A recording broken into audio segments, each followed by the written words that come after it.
नमस्कार, one India Hindi में आपका स्वागत है। मैं हूं राहुल पांडे। अगले साल उत्तर प्रदेश में विधानसभा चुनाव होने वाले हैं। सभी पार्टी चुनावी दंगल में उतर चुकी हैं, लेकिन अब सबसे ज्यादा फिलहाल चर्चा कांग्रेस की हो रही है, क्योंकि कांग्रेस ने यूपी में अकेले चुनाव लड़ने का ऐलान किया है। पिछले कुछ महीनों में प्रभारी महासचिव प्रियंका गांधी वाड्रा ने जमीनी स्तर पर पार्टी की स्थिति को मजबूत करने की कोशिश की है। प्रियंका गांधी वाड्रा ने रविवार को बुलंदशहर में ऐलान किया कि 2022 के विधानसभा चुनाव में पार्टी किसी के साथ गठबंधन नहीं करेगी और सभी 403 सीटों पर उम्मीदवार उतारेगी।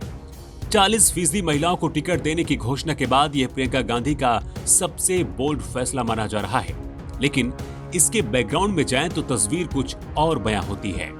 हाल ही में प्रियंका गांधी और यूपी चुनाव के ऑब्जर्वर छत्तीसगढ़ के मुख्यमंत्री भूपेश बघेल सभी विकल्प खुले होने की बात कही थी।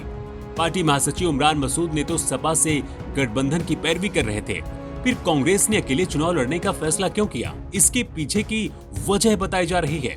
शायद कांग्रेस को गठबंधन के लिए कोई मिला ही नहीं, या फिर बात नहीं बनी, जिसके बाद कांग्रेस अकेले चुनाव नहीं लड़ती तो उनके पास कोई विकल्प नहीं था और इस वजह से अच्छा हुआ कि प्रियंका गांधी ने खुद ही ये ऐलान कर दिया।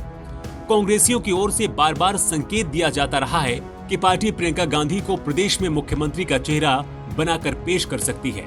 ऐसे में अगर प्रियंका गांधी खुद चुनाव लड़ने का ऐलान कर दे तो शायद कुछ बात बन सकती है। दरअसल अभी तक उत्तर प्रदेश में जो चुनावी परिस्थितियां बन रही हैं, उससे यही बात निकल कर आ रही है कि सपा, रालोद, बसपा या फिर कांग्रेस अलग अलग चुनाव लड़ रहे हैं, लेकिन सबका मुख्य मुकाबला भारतीय जनता पार्टी के साथ ही है। राजनीतिक एक्सपर्ट्स का मानना है कि सबने जांच परख के देख लिया है, बीजेपी से मुकाबले के लिए उन्हें लगता है कि मल्टी कॉर्नर फाइट में ही सरवाइव कर पाएंगे। भले ही सब अलग अलग चुनाव लड़े, लेकिन सीटों के हिसाब से एक दूसरे को भाजपा के खिलाफ समर्थन दे सकते हैं। भले ही 403 सीटों पर उम्मीदवार उतारने की बात कही जा रही हो, लेकिन कांग्रेस ज्यादा से ज्यादा 70 सीटों पर ही फोकस करेगी और अधिकतम 30 सीटों पर ही मजबूती से लड़ेगी। राजनीतिक एक्सपर्ट्स का कहना है कि कांग्रेस को इस चुनाव से इतना तो जरूर फायदा मिलेगा कि अभी जो उनका वोट करीब 6% के करीब है, वह बढ़कर 10 से 12 या फिर 15 हो सकता है। यानी भले ही इस चुनाव में कांग्रेस को इस फैसले से कोई ज्यादा फैसला ना मिले, लेकिन भविष्य में अपने पैरों पर खड़े होने के लिए आत्मविश्वास कांग्रेस को उत्तर प्रदेश में जरूर मिलेगा। उत्तर प्रदेश में 1989 के बाद से कांग्रेस के पास अपना कोई बड़ा जनाधार नहीं बचा है।